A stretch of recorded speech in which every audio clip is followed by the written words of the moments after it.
భారత క్రికెట్ జట్టు ప్రస్తుతం స్వదేశంలో 5 మ్యాచ్ల సిరీస్తో ఇంగ్లాండ్తో తలపడుతుంది. ఇప్పటికే తొలి 2 టీ20లో విజయం సాధించిన టీమిండియా ఇప్పుడు 3వ మ్యాచ్లో పర్యాటక జట్టును ఢీకొట్టేందుకు సిద్ధమైంది. రాజ్కోట్ వేదికగా మంగళవారం భారత్ ఇంగ్లాండ్ మధ్య 3వ టీ20 జరగనుంది.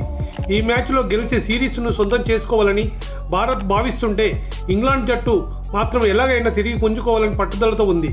ఇక రాజ్కోట్ టీ20లో భారత్ 2 మార్పులతో బరిలోకి దిగుతున్నట్లు తెలుస్తోంది. 3వ టీ20కి భారత్ తుది జట్టులో ఆల్రౌండర్ శివం దూబే వచ్చే అవకాశం ఉంది.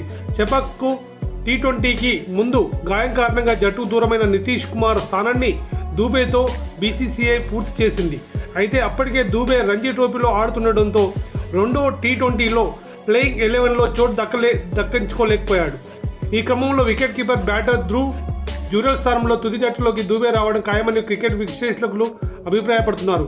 కాగా దూబే టీ20 వరల్డ్ కప్ 2024 గెలిచిన జట్టులో సభ్యునిగా ఉన్నాడు. ఆ తర్వాత గాయం బారిన పడడంతో బంగ్లాదేశ్, దక్షిణాఫ్రికాతో సిరీస్లకు దూరమయ్యాడు.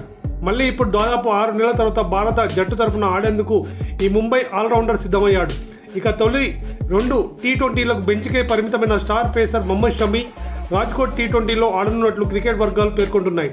రాజ్కోట్ వికెట్ సాధారణంగా పేస్ బౌలర్లకు అనుకూలిస్తుంది. ఈ క్రమంలోనే 3వ టీ20లో 2 ఫాస్ట్ బౌలర్లతో బరిలోకి దిగాలని భారత జట్టు మేనేజ్మెంట్ భావిస్తుంది. స్పిన్నర్ రవి బిష్ణోయిని పక్కన పెట్టి షమీని తుది జట్టులోకి తీసుకొచ్చే ఛాన్స్ ఉంది. అయితే తొలి 2 టీ20లో షమీకి ఎందుకు ఛాన్స్ ఇవ్వలేదన్న విషయంపై ఇప్పటివరకు ఎటువంటి క్లారిటీ లేదు. కనీసం 3వ టీ20లో అయినా తమ ఆరాధ్య క్రికెటర్ ఆడాలని అభిమానులు కోరుకుంటున్నారు.